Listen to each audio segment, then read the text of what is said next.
তোরা দুজন একসঙ্গে বাথরুমে কেন? বাবা বিশ্বাস করো, আমি সত্যি বলছি, আমার কোনো দোষ নেই। ও আমাকে জোর করে বাথরুমে নিয়ে গেছে। না না স্যার, আমি আসলে না না বাবা, তুমি ওকে বিশ্বাস করতেছো? তুমি আমাকে বিশ্বাস করো না? তুমি তোমার মেয়েকে বিশ্বাস করো না? বাবা আমি মিথ্যা কথা বলবো তোমার সাথে? বলো। আচ্ছা দাঁড়াও, আমি তোমাকে বুক দিচ্ছি। আমার ফ্রেন্ডদেরকে জিজ্ঞেস করো, এই যেখানে ওরা সবাই আছে, ওরা সবাই দেখছে। ওরা জোর করে বাবা আমার এই হাতটা এইভাবে ধরে আমাকে টেনে বাথরুমে নিয়ে গেছে। আমি অনেক ভয় পেয়ে গেছি, আমি কি করবো না করবো কিচ্ছু বুঝতেছিলাম না।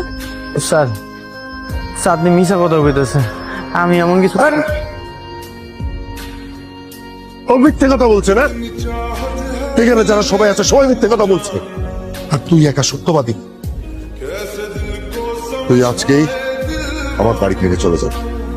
তোর মতো চরিত্রহীন কোনো ছেলে আমার বাড়িতে থাকবে না। আর তুই যাতে এই ইউনিভার্সিটিতে কন্টিনিউ করতে না পারিস সে ব্যবস্থা আমি করব।